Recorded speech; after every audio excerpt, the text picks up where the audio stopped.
నమస్తే, welcome to good morning Bharat. దయచేసి political వ్యాస్ను like చేయండి, సబ్స్క్రైబ్ చేయండి, షేర్ చేయండి, కామెంట్ చేయండి.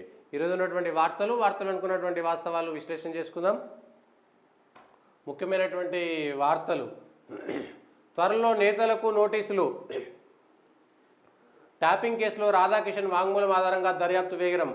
రాజకీయ నాయకులకు నోటీసులపై త్వరలో వెల్లడి. సిపి శ్రీనివాసరెడ్డి ఎవరు వాళ్ళు, ఏమిటి అనేటువంటి అంశాల్ని, ఎవరున్నారు వాళ్ళంతా. 6 కీరోల్ నేతలపై ఊహాగానాలు.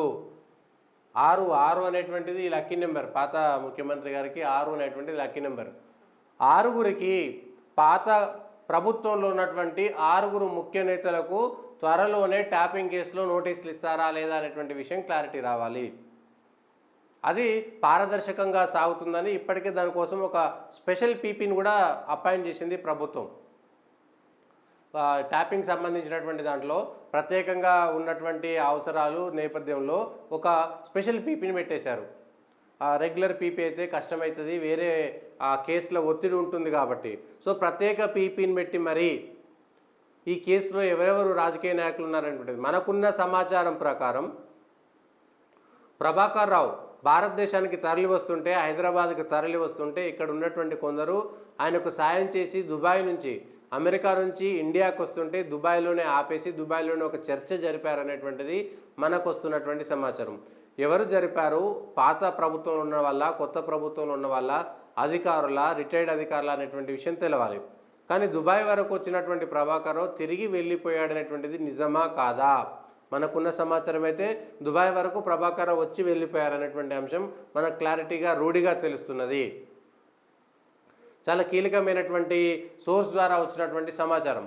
సో ప్రభాకర్ రావు హైదరాబాద్కు రాకుండా ఎవరు ప్రయత్నం చేశారు, ఎవరు ఆపేశారనేటువంటి విషయం తర్వాత తెలుస్తుంది. అయితే ఈ విషయంలోనే 6 నాయకులు ఎవరున్నారు, కొత్తగా వచ్చేటువంటి 6 నాయకులుగా ప్రజలకు చెప్పాల్సినటువంటి అవసరమే లేదు. కీరో లెవెల్లో ఉన్నారు. ఆ 6 నాయకులు ఎవరు, 6కి నోటీసులు ఇస్తారు. ఆ 6కి ఇచ్చేటువంటి నోటీసులపైనే ఇప్పుడు వాళ్ళ రాజకీయ భవితవ్యం ఉంది. అయితే ఎన్నికల నాటికి ఇస్తారా, ముందు ఇస్తారా అనేటువంటి విషయం చెప్పాలి. ఎన్నికల నాటికి ఇస్తారా, ఇప్పుడు ఇస్తారా అనేటువంటి విషయం చెప్పాలి. ఎందుకంటే 18 తారీఖు నుంచి నామినేషన్లు ప్రారంభమవుతున్నాయి కాబట్టి నామినేషన్ల తర్వాత ఈ పేర్లు బయటకు వస్తాయా, నామినేషన్ల ముందే ఆ పేర్లు బయటకు వస్తాయా చూడాలి. ఈ 6 కీలకమైనటువంటి నాయకులు రాష్ట్రాన్ని గతంలో ఏలినటువంటి నాయకులు. వాళ్ళ పేర్లు చెప్పాల్సినటువంటి అవసరమే లేనట్టుగా వాళ్ళందరికీ త్వరలోనే వెళ్తాయనేటువంటి దానిపైన మీడియాలో ఊహాగానాలు ఉన్నాయి, ప్రజల్లో కూడా ఊహాగానాలు ఉన్నాయి. ఊహాగానాలు కాదు, ప్రజలకంతా అర్థమైపోతున్నది కూడా, క్లియర్గా అర్థమైపోతున్నది కూడా.